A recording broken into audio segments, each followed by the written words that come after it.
Hello and welcome to another random review and how-to. So if you saw my other video of me defrosting, I have the Kenmore Elite dual door refrigerator with the freezer underneath. I had an error going there. It was a ERDH, which is telling us that the refrigerator or the freezer is not cooling down below 46 degrees or heating up to 46 degrees after about an hour's worth of time. So in that video, I showed this part, which is model number 5300JK1005Z. And if you look online, everything tells you you need to get this part to plug in. But as you can see in this connector from the other video I had, the coil, which is actually back here, was plugged into this. And this sensor was all one piece. So that is actually the wrong model that you need for this Kenmore Elite. What you need to do is go out and get this part, and this is 5300JK1005Z, and this actually includes the heating coil or the thermometer, this unit. It's all wired into one piece here, and it actually includes the coil too, which is going to heat. So I have to go back and redo the entire thing. Now that error cleared up, I defrosted the whole back of it. You'll see that in the other video, which I have linked below. I defrosted the whole thing, and I guarantee going into this repair, it's all frozen up there again. So stick around. I'm going to show not the taking apart of the refrigerator or the freezer box, because I did that in the last video. That link is below, but I'm going to show you what it looks like once I get everything off. We're going to defrost it, and then we're going to go ahead and connect this new unit in. So just a little tip, everything online says to get this. It's wrong. You're going to want to get this big piece. This one was about 15 bucks. You might have a model that has that, but this piece here was less than 50. So that's exactly what you need. All right, so here we are. I took my doors off. I got all that very fast. It only takes about 3 to 5 minutes to do that part. If that, there's just a lot of screws. Again, the other video has that. This back panel, some of you may have this cut out. You just pull it from there, but if not, you got to kind of wedge your fingers. Now, I still have everything plugged in. I would really caution behind that.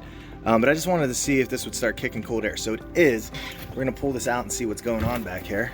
You can see that my coils are frozen again. So, like I said, I did this about 3 weeks ago. I showed my other video and everything was kind of there. In that 3 weeks, everything froze over, which means it's not heating up. Again, a good indicator that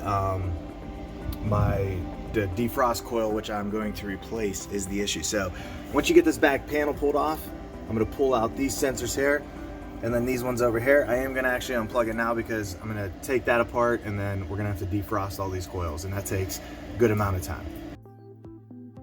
Back panel's now pulled off. You can see my coil is completely frozen. So the thing we're getting to plugs in up here. In my last video, you saw that I identified that some refrigerators, you would actually plug in your coils to this bottom part. But on this model, this Kenmore Elite model, which I'll include the model number below, it's all wired into the same thing. So that mimics the wiring that we have. So right now I'm going to go ahead and defrost this. I have a little comfort zone heater here. I'm going to plug that in, put a towel over the front here, just kind of trap that in. You don't want to do it super hot and super fast, but I'm just going to let it defrost over time. This should melt really quick. The other thing about everything melting here is down in this corner there, you can see there's a little hole. There's a little catch there, and all that water drains into there. I wish I could tell you where that water goes, but the last time I did this, it drained and there was no water underneath. So it obviously is getting stored somewhere in here, or it's just ruining the inside. So let me go ahead and defrost this, and then I'll show you what everything looks like melted away. So I got this defrosting. I've had it on here for about 10-15 minutes. You see, it's not going super fast, but putting a towel down like this is going to go ahead and trap the heat in. That'll help you defrost quicker. Now everything's defrosted, so the hard part, that took about an hour to do. I used the heater plus a blow dryer. But the next kind of obstacle is going to be understanding how to get this coil out. So you can see this coil goes under here. There's a clip in the middle, and then it wraps up around here and goes up. But this entire piece is kind of locked back in there. So what I got to try to do is be able to pull out this entire unit without damaging anything, because I don't want to start leaking free on everywhere. So trying to figure out how to get that out is going to be the next obstacle. It looks like it loops back in here, so maybe pulling it out and out. And I just gotta turn it a little bit so I can get that coil to feed back in there. The next thing too you're gonna want to do is clip off these clips here to be able to pull out all this wiring that's harnessed in. It's clipped right there and there. There might be a third one back there I got to clip on, so you got to do those cuts and then get the coil to kind of go in and fit into everything. So let's see what we could do. Okay, so this whole piece lifted up, pushed up, and now it's loose, you can see. So I'm going to want to be able to pull it out of here and out a little bit, and then just get it out enough that I could kind of jimmy this piece out. So I'm going to need some room to do that. Try not to damage that top piece there. It looks very, very sensitive. So I'm going to do this off camera and see what I come up with. Okay, so what I think I'm going to do, because I'm not going to be able to pull this out without probably breaking one of these pieces up here, is I'm actually going to get some tin snips and I'm going to cut this bottom bridge off of here. That way I can pull this unit straight down and then feed the next one straight up. In the middle here, there's a little clip, but it's just clipped together. It's not actually clipped onto the coil system itself. And I'm going to do the same thing on this end, is actually cut this piece at the bottom.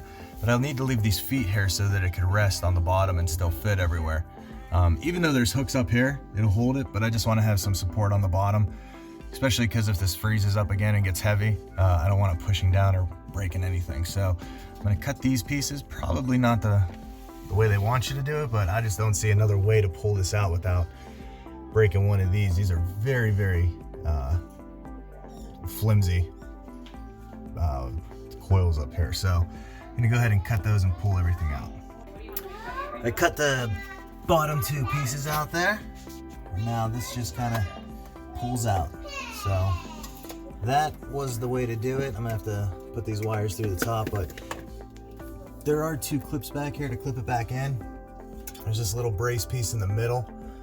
So I'm gonna have to just try to make sure. What I did is I kept a little lip here, so I could at least bend that back and hold up the coil once I have it in. This side I might do something similar, where I push that metal up. I don't want to use any kind of wire ties because they're plastic. I don't know how hot this thing actually gets. I'm gonna go ahead and pull this piece out and then put in the new piece. All right, I got the new coil in. Pretty simple to do. Once you pull the other one out, I just pushed it back in that way. And so I'm going to lift this whole piece back up and let those teeth grab the back there. And again, you're just trying to do this without damaging any of your coils in there. I'm just going to hook it in the back. Same thing on this side. Push it back, hook it in there. Nice and grab both ends. Fits right back where it was. You can see I left that little lip underneath to catch these pipes. I reused this clip in the middle. And now I just need to stick my sensors back where they were. So I'm going to put those in. This bottom sensor goes in this one here.